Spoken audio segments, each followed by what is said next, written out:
They laughed when my shoes had holes, laughed when I brought a sandwich for lunch while they ordered pizza, laughed when I said my dad worked in construction.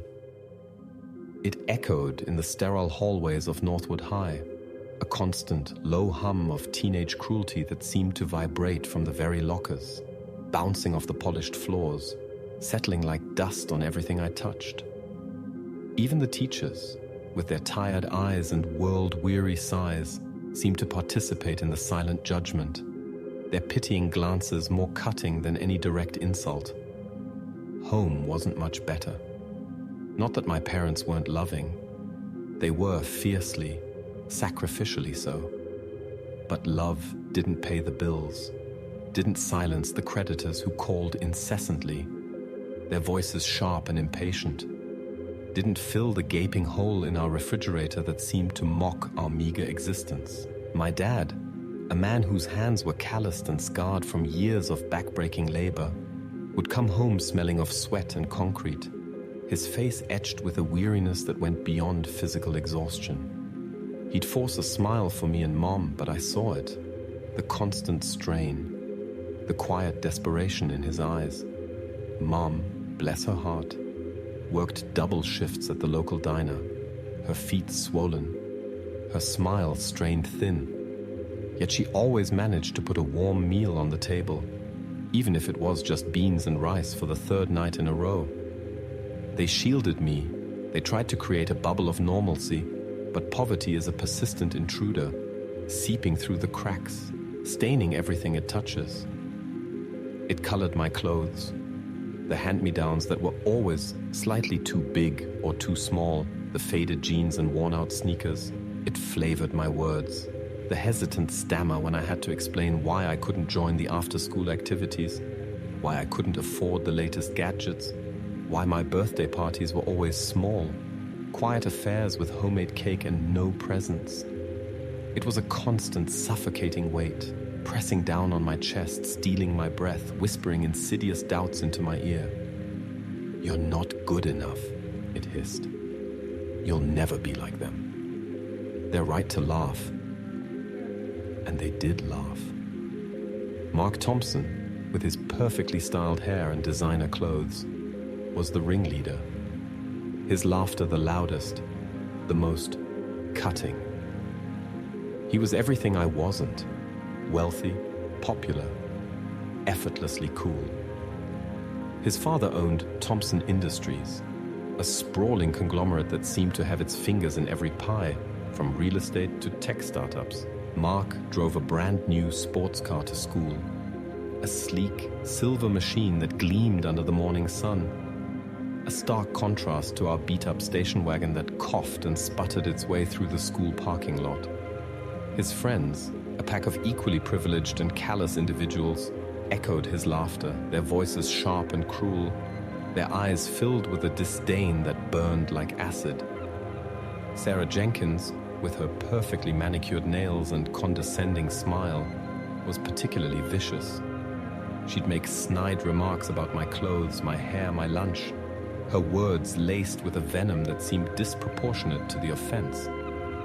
They were a constant presence, a mocking chorus that followed me through the hallways, in the cafeteria, even in class. I tried to ignore them, to become invisible, to shrink into the shadows and hope they wouldn't notice me. But poverty is not something you can hide. It's a brand, a label, an invisible scarlet letter that screams from your forehead. And they saw it. They smelled it. They reveled in it. Their laughter was a constant reminder of my inadequacy, a cruel symphony of privilege and disdain. It burrowed deep under my skin, festering, poisoning my self-worth, making me question everything about myself. Why me? Why was I born into this? What had I done to deserve this constant humiliation? These questions swirled in my mind, unanswered, unresolved, adding to the heavy weight of poverty, crushing my spirit, threatening to extinguish the flickering flame of hope within me. But deep down, beneath the layers of shame and self-doubt, a tiny spark of defiance began to glow. a stubborn refusal to be defined by their laughter, by my circumstances, a quiet, simmering anger that fueled a nascent ambition. I would not let them win. I would not let their laughter be the final word. I would prove them wrong. I would escape this suffocating cycle of poverty and ridicule. I would make something of myself, and in that moment, amidst the echoing laughter and the sting of their cruel words, a seed was planted, a seed of ambition, of determination, of a burning desire to rise above, to silence the laughter, not with words, but with actions.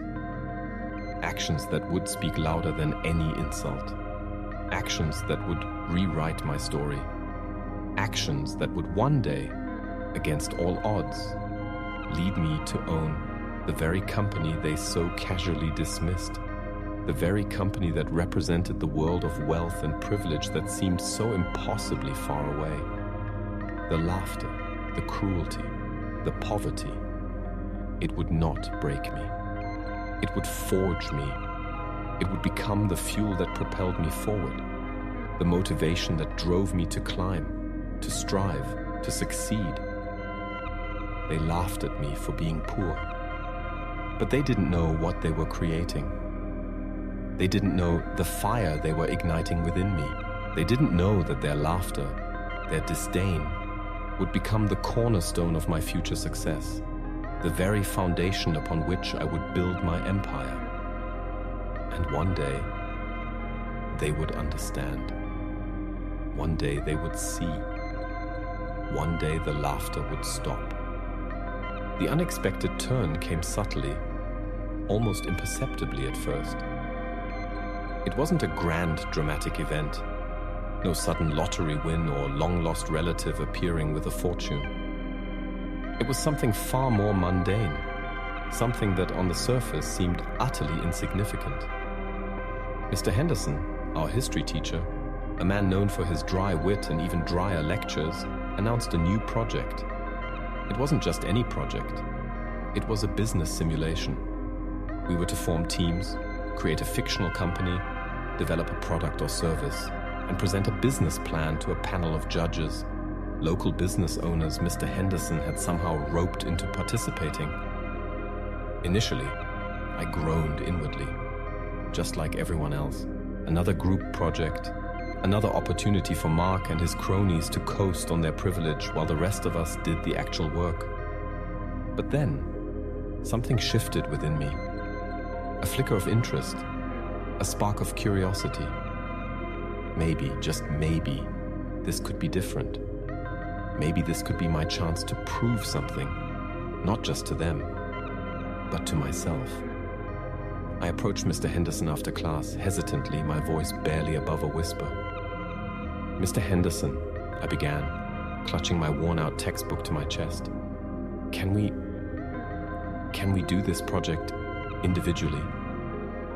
He raised an eyebrow, his gaze sharp and surprisingly perceptive. "Individually, Alex? That's ambitious." He paused, studying me for a moment, his expression unreadable. "Why?" I swallowed hard, the familiar knot of anxiety tightening in my stomach. I have some ideas," I mumbled, avoiding his gaze, feeling the familiar flush of shame creeping up my neck. And I think I work better on my own." He didn't push, didn't pry. He just nodded slowly, a faint smile playing on his lips. "All right, Alex," he said, his voice surprisingly gentle. "Individually it is, but you'll have to work twice as hard. You know that?" "Yes, sir," I said, my voice gaining a newfound strength, a hint of determination. "I know." And I did know. I was used to working hard, to fighting for every inch, to clawing my way up against the odds. This project, this seemingly insignificant school assignment, suddenly felt like something more. It felt like a lifeline, a chance to escape the suffocating grip of poverty, to channel my anger and frustration into something constructive, something meaningful. I spent every spare moment working on the project. Lunch breaks, evenings, weekends, all consumed by research, brainstorming, writing, and refining my business plan. While Mark and his friends were partying, shopping, and generally basking in their privilege, I was buried in library books, hunched over my laptop, a hand-me-down from my cousin, barely functional but still a treasure, fueled by instant coffee and sheer willpower. My idea was simple, almost embarrassingly so. A mobile app that connected local businesses with freelance delivery drivers. In today's world of instant gratification, everyone wanted everything delivered, and small businesses often struggled to compete with the established giants who had their own delivery networks. My app, Locomotion, would bridge that gap, providing a platform for businesses to efficiently and affordably offer delivery services, while also providing flexible earning opportunities for drivers. It wasn't revolutionary, not groundbreaking, but it was practical, it was needed, and it was something I believed in. I poured my heart and soul into the business plan, meticulously researching market trends, analyzing competitor strategies, crafting financial projections, and designing a user-friendly interface mock-up, using free online tools, of course. I even learned basic coding from online tutorials, determined to build a working prototype, even if it was just a rudimentary one. The laughter continued, of course. Mark and Sarah and their entourage still made their snide remarks, their eyes rolling whenever I walked by, their whispers echoing in the hallways. But something had changed within me. Their laughter no longer stung as sharply. It still hurt, yes.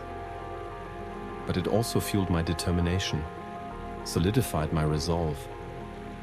It was like they were throwing stones at a wall I was building, and each stone just made the wall stronger, more resilient.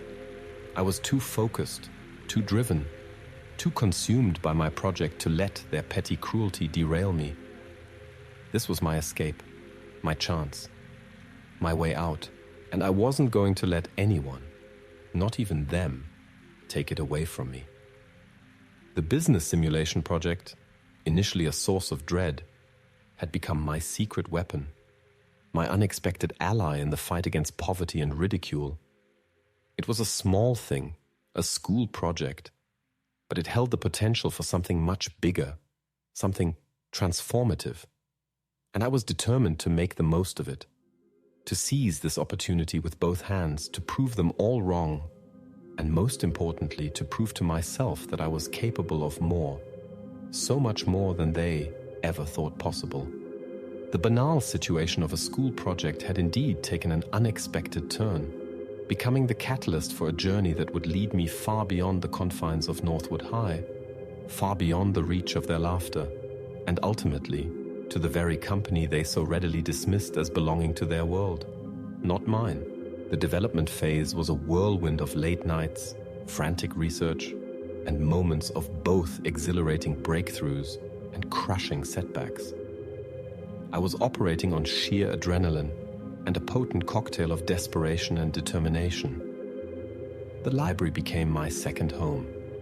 The librarians my reluctant allies as I devoured books on business strategy, marketing and finance, subjects that were utterly foreign to me just weeks ago. Online forums and tutorials became my teachers, guiding me through the complexities of app development, user interface design, and market analysis. Sleep became a luxury, meals a fleeting necessity, and social life a distant memory. My parents, initially bewildered by my sudden obsession with business and technology, gradually began to understand the depth of my commitment. They saw the fire in my eyes, the unwavering focus in my gaze, and they offered their support in their own quiet, unassuming way. Mom would leave me extra sandwiches and snacks, knowing I often forgot to eat. Dad, despite his long hours and physical exhaustion, would stay up late with me, offering encouragement and a listening ear, even though he didn't fully grasp the intricacies of my project. Their belief in me Their unwavering love and support became my anchor, grounding me amidst the storm of self-doubt and external criticism. Mark and Sarah's ridicule continued, escalating in its intensity as the project deadline approached.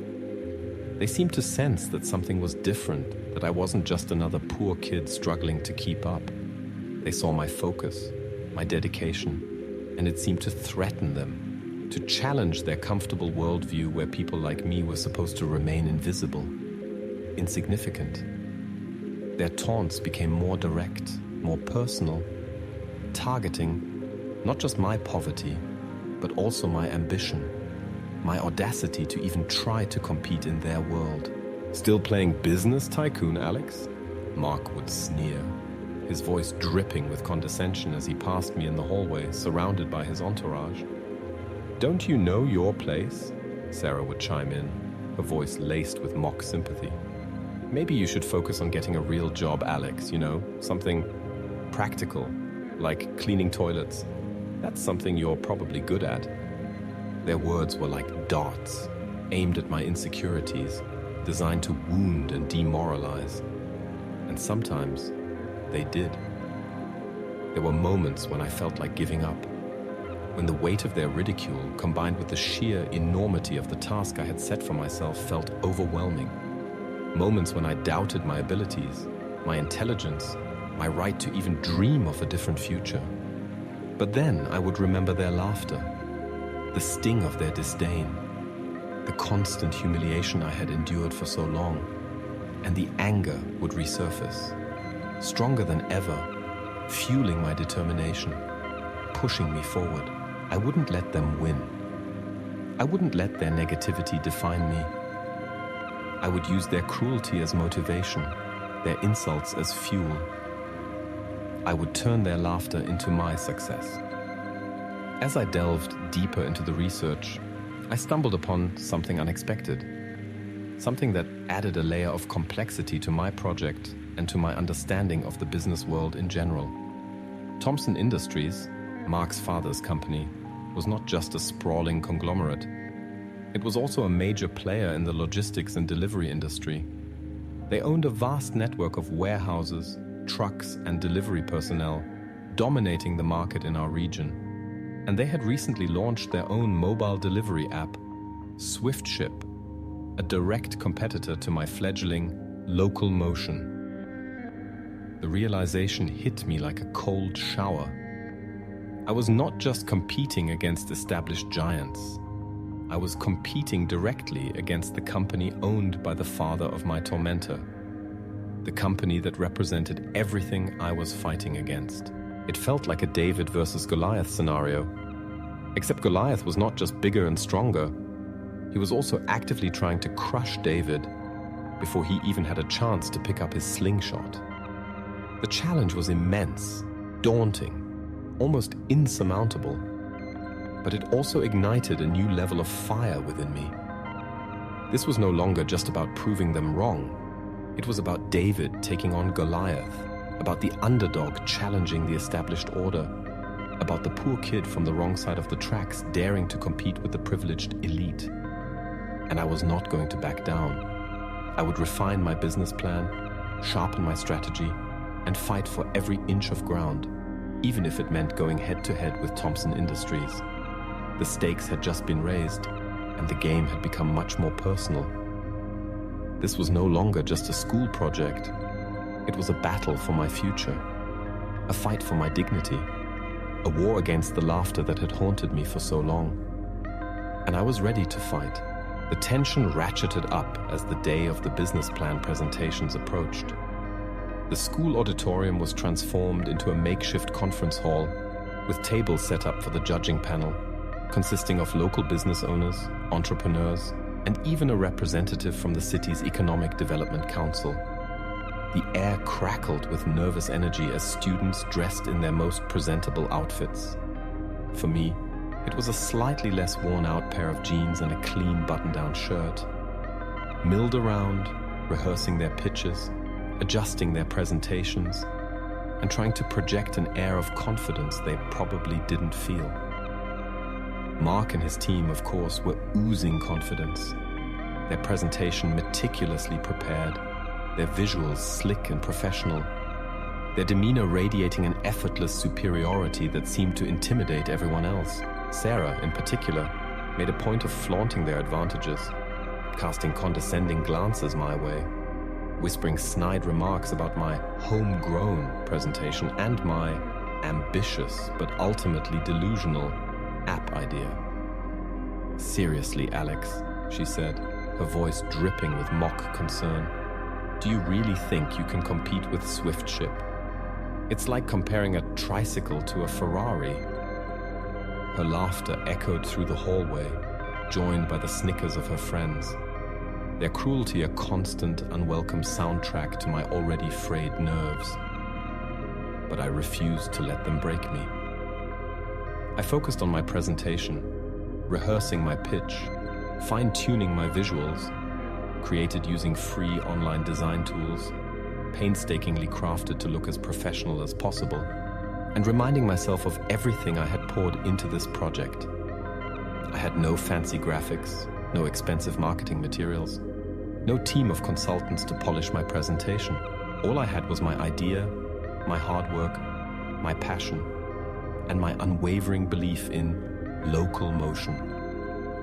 And maybe, just maybe, that would be enough.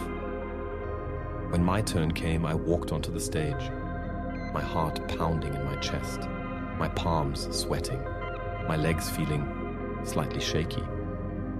The bright lights of the stage seemed to magnify my every imperfection, to highlight my worn-out clothes, my nervous demeanor, my obvious lack of privilege. The judging panel, a sea of serious faces, seemed to scrutinize me with an intensity that made my stomach churn. But as I took a deep breath, looked out at the audience, and yes, I saw Mark and Sarah smirking in the front row. Something shifted within me. The fear receded, replaced by a surge of adrenaline, a wave of defiance, a burning desire to prove myself, to silence the laughter, to make them see me, really see me, for the first time. I began my presentation, my voice initially trembling slightly, but gradually gaining strength and conviction as I spoke. I explained the problem local motion was solving, the gap in the market it was filling, the benefits it offered to both businesses and drivers. I showcased my user-friendly interface mock-up, demonstrated the app's functionality, and presented my financial projections, meticulously researched and realistically optimistic. I spoke with passion, with sincerity, with a genuine belief in my product and in my vision. And as I spoke, I noticed a change in the judges' expressions. The initial skepticism, the polite indifference, slowly gave way to attentiveness, to interest, to something that looked suspiciously like respect. Even Mr. Henderson, sitting amongst the judges, gave me a subtle nod of encouragement, a silent affirmation that I was on the right track. I could feel the energy in the room shifting, the initial skepticism dissipating, replaced by a growing sense of anticipation. And for the first time, I dared to hope. Maybe, just maybe, I had a chance. Maybe, against all odds, I could actually pull this off. Maybe the laughter could finally be silenced. The presentation was a blur, a whirlwind of words, visuals, and nervous energy. But when I finished, when I stepped off the stage, the silence in the auditorium was palpable. And then, slowly, hesitantly at first, applause began to ripple through the room, growing louder, more enthusiastic, until it became a thunderous ovation that washed over me, a wave of validation, of recognition, of acceptance. Even Mark and Sarah, sitting in the front row, were silent, their smirks replaced by expressions of stunned disbelief, their laughter finally, momentarily, silenced. In that moment, standing on the stage, bathed in the warm glow of the applause, I felt a sense of triumph, of vindication, of liberation that I had never experienced before. It wasn't just about the project anymore. It was about something much bigger, something much more profound. It was about breaking free from the chains of poverty and ridicule, about proving my worth, about silencing the laughter, not with words, but with actions. And in that moment, I knew, with a certainty that resonated deep within my soul, that this was just the beginning. My journey was far from over, but I had taken the first crucial step. And the laughter, for now at least, had stopped. The judges deliberated for what felt like an eternity. The nervous energy in the auditorium was almost unbearable, thick and suffocating. Students huddled in groups, whispering anxiously, speculating about the outcome, their faces etched with a mixture of hope and dread. Mark and his team remained conspicuously confident, lounging casually, exchanging smug smiles, their privilege radiating from them like an invisible shield.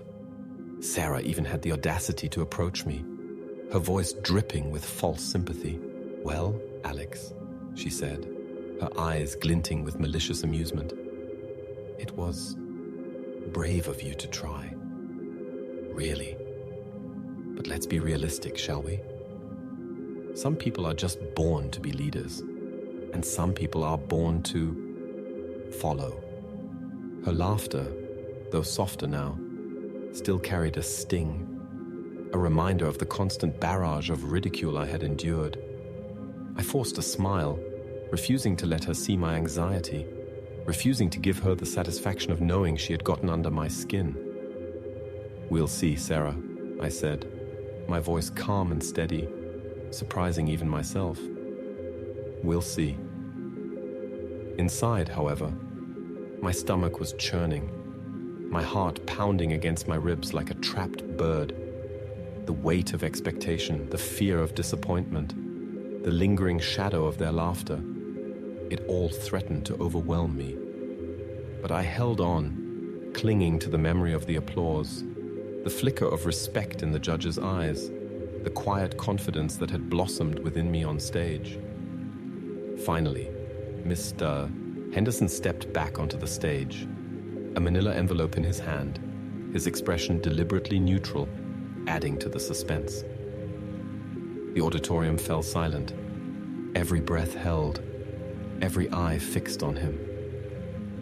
"Ladies and gentlemen," he began, his voice echoing through the room, "the judges have completed their deliberations, and I must say they were incredibly impressed by the quality of the presentations, the innovation, and the sheer hard work displayed by all of our participants." He paused, drawing out the suspense, his gaze sweeping across the anxious faces in the audience.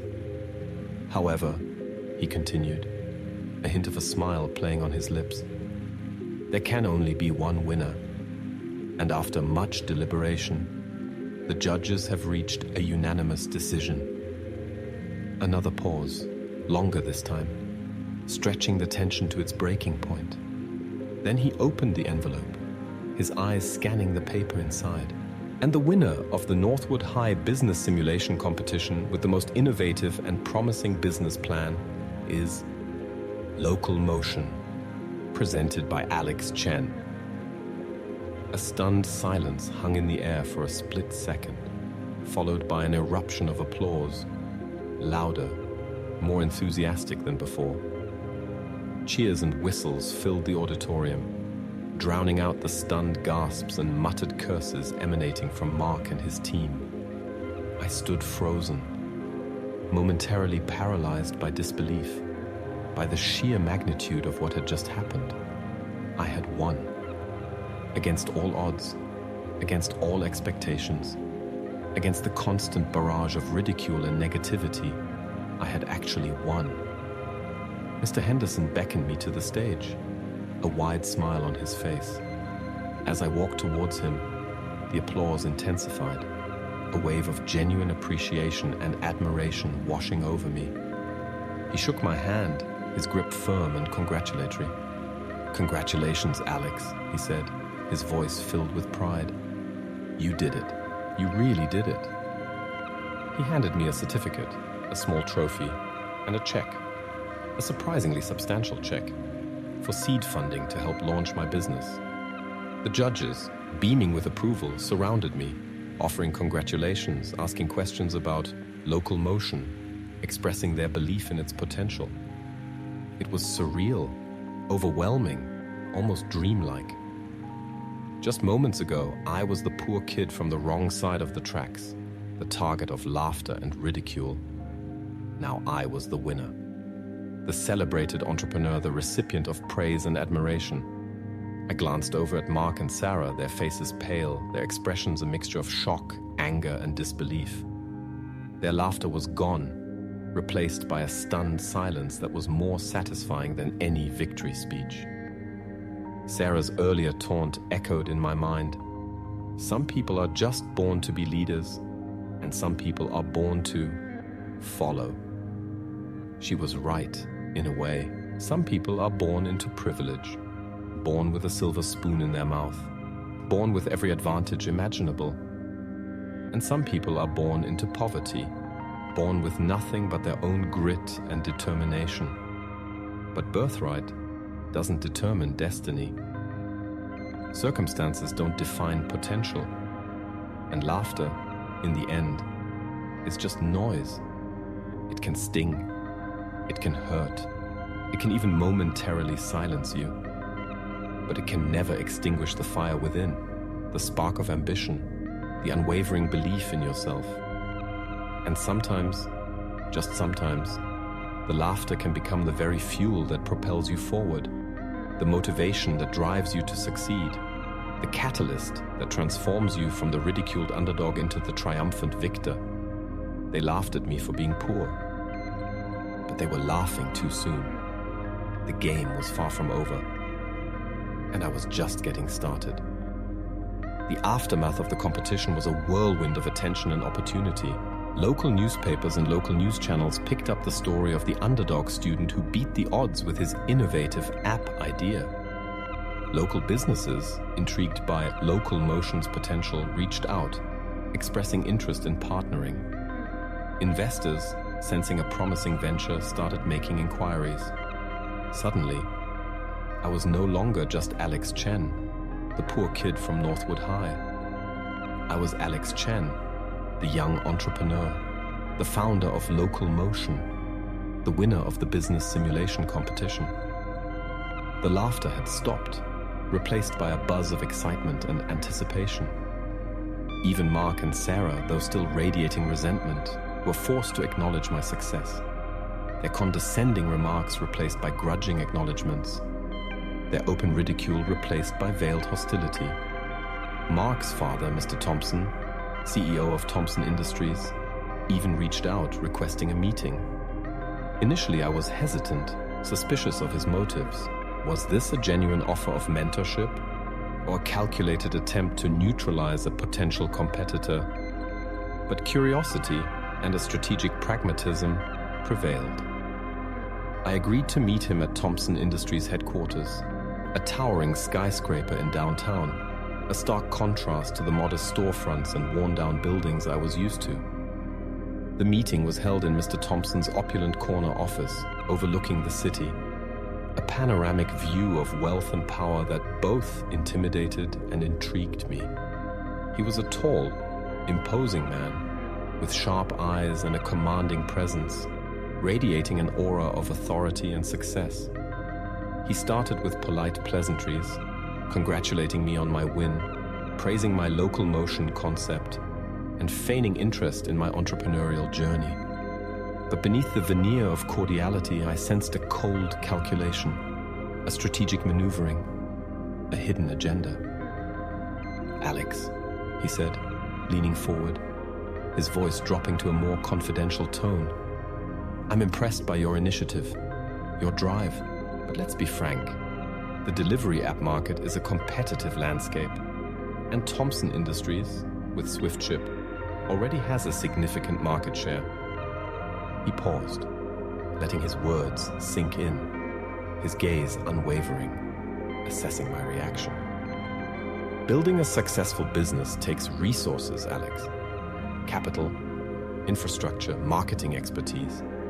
Things that, frankly, a high school student, even a talented one, simply doesn't possess. He was right, of course. I knew it, deep down.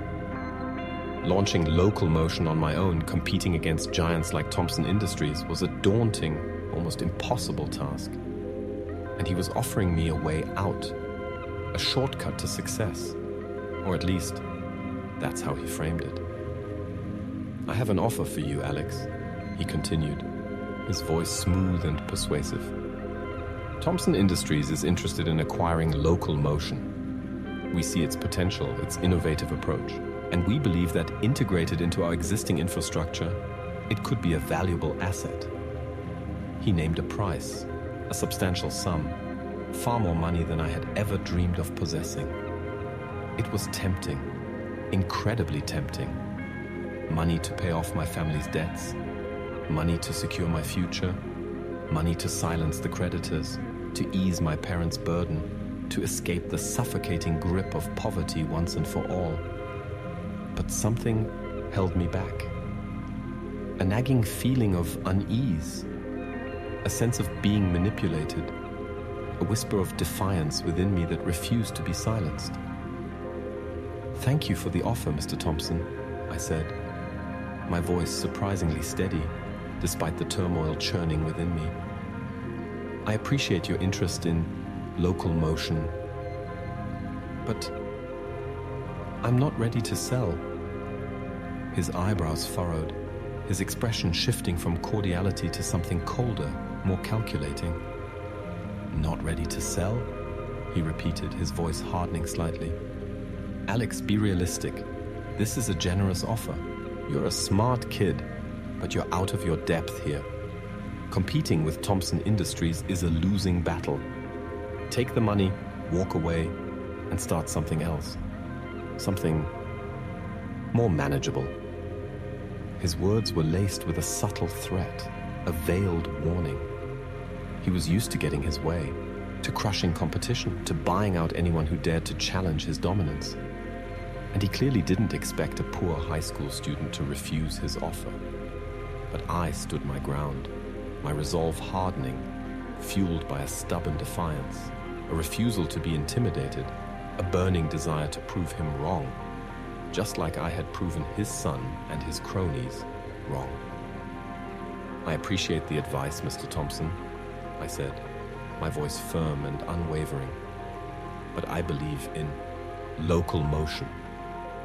And I believe in myself.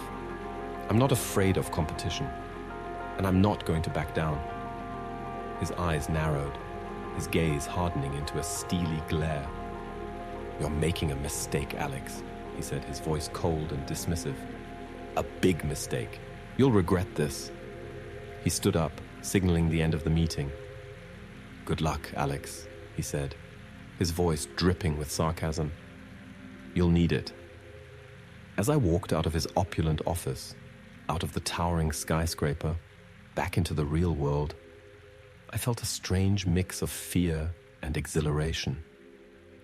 I had just turned down a life-changing offer, risked everything, and challenged a powerful corporate giant. It was a reckless, audacious, perhaps even foolish move. But it was also the most empowering thing I had ever done. I had chosen to fight, to compete, to prove them all wrong, and I was ready for the battle. The laughter may have stopped, but the real challenge was just beginning. The battle was indeed fierce, and far more challenging than I could have ever imagined. Mr. Thompson, true to his word, did not take my refusal lightly. Thompson Industries unleashed its full corporate might to crush Local Motion before it even had a chance to gain traction. Swift Ship, their own delivery app, was aggressively promoted, heavily discounted, and bundled with Thompson Industries' vast network of services, creating a formidable competitor that dominated the market. They launched a smear campaign, spreading rumors about Local Motion's unreliability, its lack of security, its amateurish development, preying on people's fears and insecurities. They poached potential business partners, offering exclusive deals and threatening retaliation against anyone who dared to collaborate with my fledgling startup. They even targeted freelance drivers, offering lucrative bonuses and incentives to sign exclusive contracts with SwiftShip, making it increasingly difficult for Local Motion to build a driver network. It was a relentless, ruthless, and deeply unfair fight. I was David facing Goliath, armed with nothing but a slingshot and a handful of stones, while Goliath wielded a corporate arsenal of lawyers, marketing experts, and unlimited resources.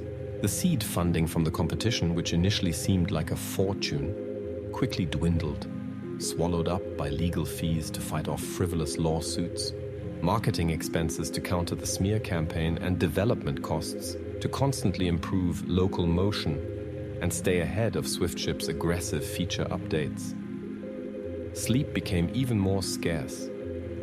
Stress levels skyrocketed, and the weight of responsibility pressed down on me, threatening to crush me under its immense burden. There were moments of despair, moments when I doubted my sanity, moments when I wondered if Mr. Thompson was right, if I was just a naive kid out of my depth, fighting a losing battle.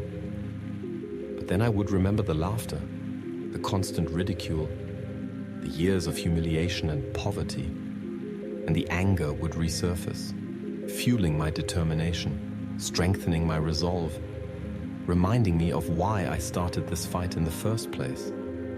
I wasn't just fighting for Local Motion, for my business, for my future. I was fighting for my dignity, for my self-worth, for everyone who had ever been laughed at, dismissed, and underestimated. I reached out to Mr. Henderson, my former history teacher, who had become a mentor and a confidant. He connected me with other entrepreneurs, with angel investors, with pro bono lawyers who were willing to help the underdog fight against corporate bullying. I learned to network, to pitch, to negotiate, to navigate the treacherous waters of the business world, skills that were never taught in any classroom, skills forged in the crucible of adversity. I made mistakes, costly mistakes, but I learned from them, adapted, and persevered. Slowly, painstakingly, Local Motion began to gain traction. Word-of-mouth marketing, fueled by satisfied customers and loyal drivers, started to spread. Small businesses, tired of being squeezed by corporate giants, embraced Local Motion as a viable alternative, a platform that leveled the playing field and gave them a fighting chance. Drivers, attracted by Local Motion's fairer commission rates and more flexible working conditions, started to flock to our platform, despite Thompson Industries' aggressive poaching tactics.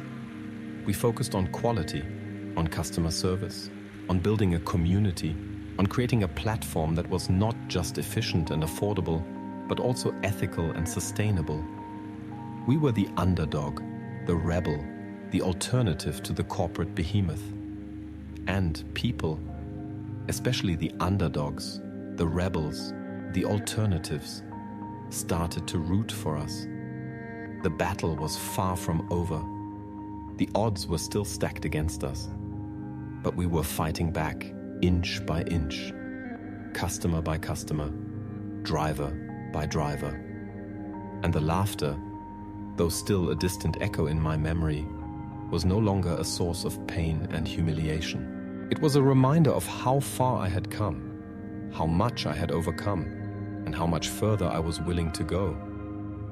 They laughed at me for being poor, but they underestimated my resilience, my determination, and my unwavering belief in myself. And they were about to learn, the hard way, that laughter can be a dangerous weapon, especially when aimed at someone who refuses to be broken. The climax arrived unexpectedly during a city council meeting regarding a proposed ordinance to regulate the burgeoning delivery app industry. Both Local Motion and SwiftShip were invited to present their perspectives, along with representatives from other delivery platforms and local business associations. It was a crucial moment, a public stage to showcase our respective platforms, to advocate for our business models, and to sway public opinion. Mr. Thompson, as expected, arrived with his entourage of lawyers and PR consultants, radiating corporate power and influence. Mark and Sarah were also present, flanking him like loyal lieutenants, their expressions smug and confident.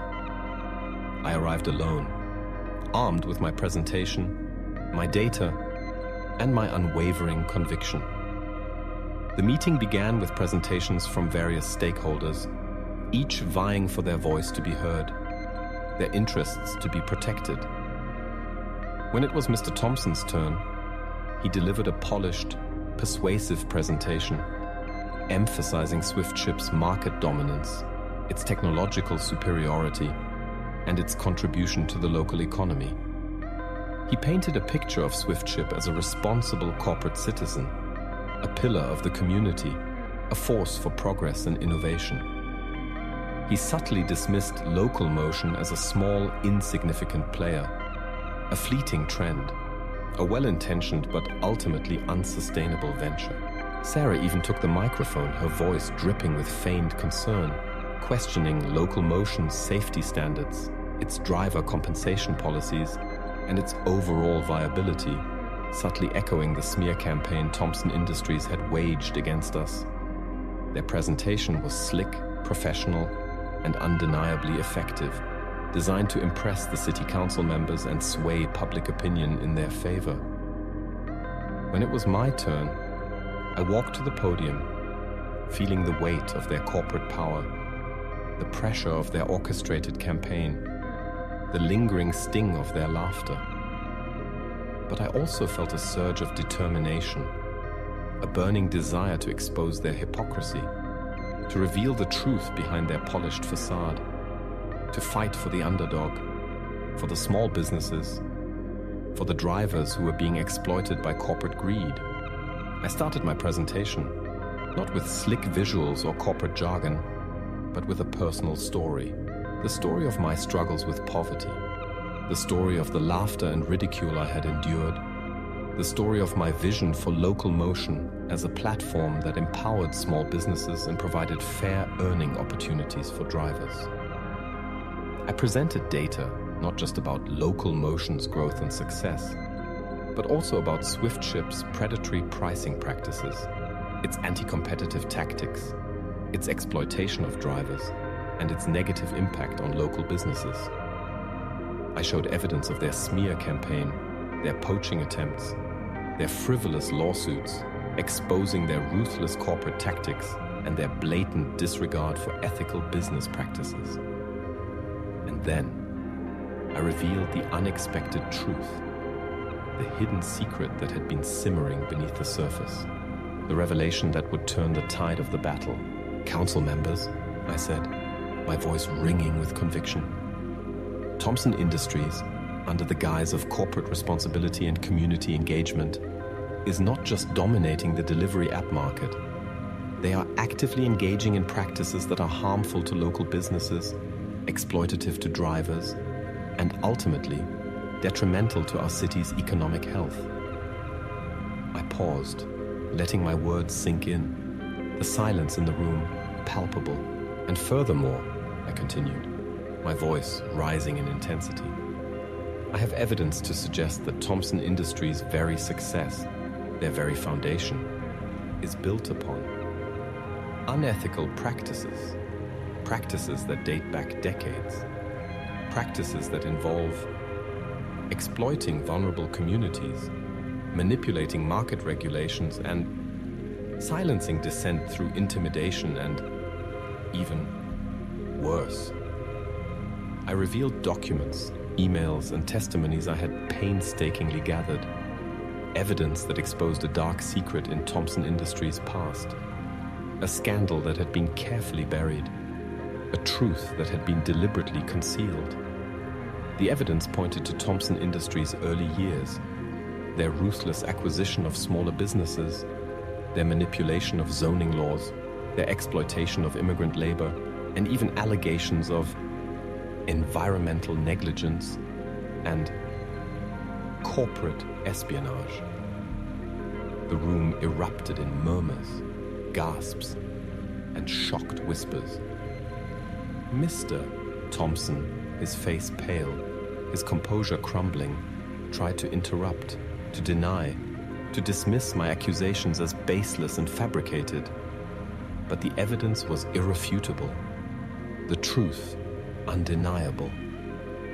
The carefully constructed facade of Thompson Industries, the image of corporate responsibility and community leadership, shattered into pieces, revealing the dark underbelly of greed, corruption, and ruthless ambition. The climax had arrived, the truth had been revealed, and the laughter, finally and definitively, had stopped. The turning point had come. The Razvarska was swift and dramatic.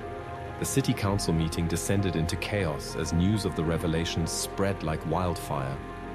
Reporters swarmed Mr. Thompson, demanding answers, their microphones thrust in his face, their cameras flashing incessantly.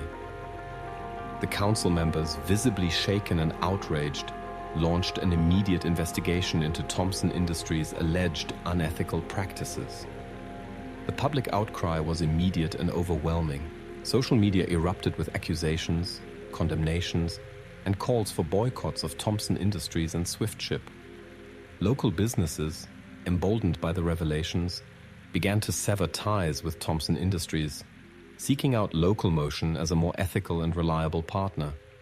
Drivers, feeling vindicated and empowered, flocked to Local Motion, abandoning Swiftship in droves. Investors, spooked by the scandal and sensing a shift in public sentiment, began to withdraw their support from Thompson Industries, and some even approached Local Motion, eager to back the underdog who had exposed the corporate giant's dark secrets. Mark and Sarah, caught in the crossfire, their privilege suddenly turned into a liability, tried to distance themselves from the scandal, but their association with Thompson Industries, their past arrogance and cruelty, made them collateral damage in the corporate implosion. Mark's father, Mr. C. Thompson, his empire crumbling around him, faced mounting legal challenges, regulatory investigations, and a catastrophic loss of public trust and investor confidence. Thompson Industries' stock price plummeted, its market value decimated, its future hanging precariously in the balance. Local Motion, in stark contrast, soared. Our user base exploded, our revenue skyrocketed, our brand became synonymous with ethical business practices, community empowerment, and underdog triumph. The seed funding from the competition, once a lifeline, now seemed like a distant memory, dwarfed by the influx of investments and the exponential growth of our business. Within months, Thompson Industries, once a corporate behemoth, was teetering on the brink of bankruptcy, its reputation irreparably tarnished, its future uncertain. And then came the final, unexpected twist. Thompson Industries, desperate to salvage what remained of its crumbling empire, reached out to Local Motion with a new offer. Not an acquisition offer, but a desperate plea for a merger. They proposed a partnership, a collaboration, a desperate attempt to leverage Local Motion's newfound success and ethical reputation to rescue Thompson Industries from the abyss. After careful consideration, and after consulting with my mentors and advisors, I made a counter-offer. Not a merger, but a buyout. Local Motion, the small startup born out of poverty and ridicule, would acquire Thompson Industries, the corporate giant that had tried to crush us. The irony was not lost on anyone. The laughter, the cruelty, the years of humiliation. It had all come full circle, culminating in this moment of ultimate vindication. The negotiations were intense, protracted, and fraught with tension. But in the end, desperation prevailed.